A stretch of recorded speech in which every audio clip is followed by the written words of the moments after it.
اسمي روان ميلاد قداح، مواليد 97. أبي اسمه ميلاد موسى قداح. عيلتنا مؤلفة من 7، أبي وأمي ونحن أخواتي 5. آه، قبل أبي كان يشتغل قبل الأحداث مزارع، يعني كان عنده أراضي يزرعن وكذا. مع بداية وطبعا قبل الأحداث أنا وأبي كانت دايما أفكارنا متناقضة مع بعضها، يعني أي شغلة كنت أعملها كان هو يضربني عليها، وبعد أي نقاش بيني وبين أبي كنت أعرف إنه في قتل بالنسبة لإلي. مع بداية الأحداث طلعت مظاهرات، بعد هيك مظاهرات مسلحة. مع بداية المظاهرات المسلحة أبي صار يفوت لعنا مسلحين على البيت، كان أحيانا يفوت عنا 3 أو 4، وكان معهم سلاحهم طبعا بارود روسي، وغير هيك أنا كان يفوتوا معي سلاح تاني بس أنا ما كنت أعرف شو هو نوعه. أنا استغربت من هذا الشي. 15 يوم يعني أبي لا أمي لا أخواتي يفوتوا لعندي بغرفة معزولة تماما عن الوضع الخارجي برا، لا تلفزيون ولا تليفون، يعني غير اطلع الحمام وفوت بس. يعني كان وقتها بهاي الفترة استغربت من تصرف أبي إنه مدللني يعني بالأكل بالشرب، يجيب لي شو بدي، بس يعني ما نعني عن التواصل الاجتماعي البراني بالمرة، حتى المدرسة ما نعني إنه أروح عليها. بعد فترة 15 يوم إجا أبي لعندي، فعم بيقول لي إنه كرمال روح على الحمام كرمال أتحمم.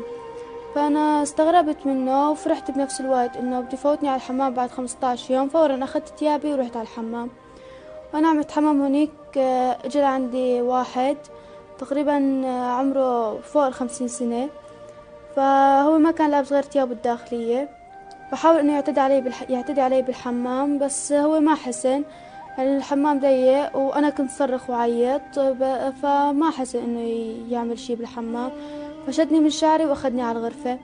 وانا عم صرخ وعيط بالغرفة كان ابي سمعاني يعني، بس هو ما اجا لا ساعدني ولا حتى انه طالع الزلمة من عندي.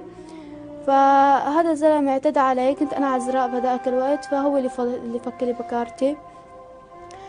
بعد هيك فورا ما في ثانيتين ولا انه فايت زلمة تاني لعندي، يعني لسه ما لحق هداك يطلع قام فات لعندي واحد تاني. قمت انا كمان بنفس الوقت صرت صرخ وعيط وكذا، بس اثناء اني عم اصرخ وبعده عني قمت غبت عن الوعي وما عاد وعيت على شي لفترة تقريبا صحيت بعد ربع او 3 ساعة. بعد هيك بعد ما صحيت انه صرت ناديت لابوي، اجى ابي لعندي على الغرفة، فانه عم قل له انه ليش هيك عملت واجوا لعندي وكذا، وليش ما فتت لعندي وانقذتني منهم وكذا وهيك.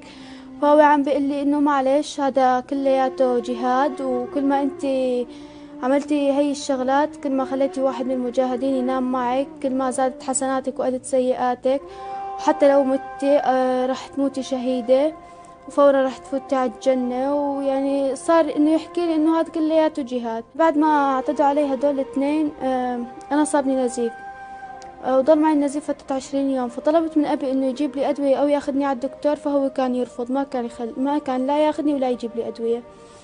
طبعا فترة 20 يوم هدول يعني ابي ما كان يفوت لعند حدا لانه كان يعرف انه صايبني نزيف. بعد ما انه خلصت نزيف وكذا صار يرجع يفوتن لعندي مرة تانية، ضلوا تقريبا يفوتن لعندي فترة أسبوع. وكمان نفس الشي إنه كل ما يفوت لعندي حدا مثلا حاول أمنعه أو شي، فأحيانا أنا أغيب عن الوعي. فمرة فات لعندي واحد أنا كنت بعرف شكله لأنه كان دائما إنه بس روح على المدرسة كان دائما يوقف بآخر الحارة يصير يلطش البنات وكذا. فات لعندي هذا الشخص، فانا عم قل له انه حاولت اني استعطفه انه انا بنت بلدك وكرمال الله لا تعمل معي هيك وكذا. فهو عم بيقول لي يعني اذا انت غايبة عن الوعي ابوكي ما وفرك، انا هلا ضلت علي ما وفرك.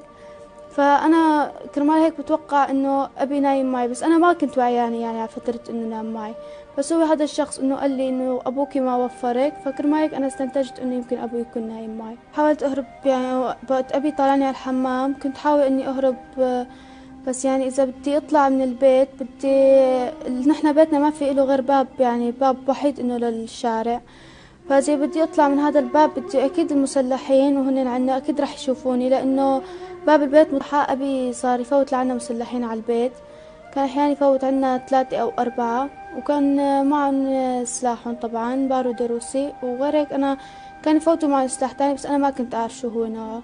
أنا استغربت من هذا الشي. 15 يوم يعني أبي لا أمي لا أخواتي يفوتوا لعندي بغرفة معزولة تماما عن الوضع الخارجي برا، لا تلفزيون ولا تليفون، يعني غير أطلع الحمام وفوت بس. يعني كان وقتها بهاي الفترة استغربت من تصرف أبي إنه مدللني يعني بالأكل بالشرب، يجيب لي شو بدي، بس يعني ما نعني عن التواصل الاجتماعي البراني بالمرة، حتى المدرسة ما يعني إنه أروح عليها. بعد فترة 15 يوم إجا أبي لعندي فعم بيقول لي إنه كرمال روح على الحمام كرمال أتحمم.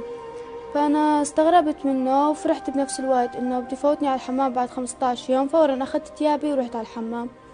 وأنا عم أتحمم هونيك إجا لعندي واحد تقريبا عمره فوق 50 سنة، فهو ما كان لابس غير ثيابه الداخلية.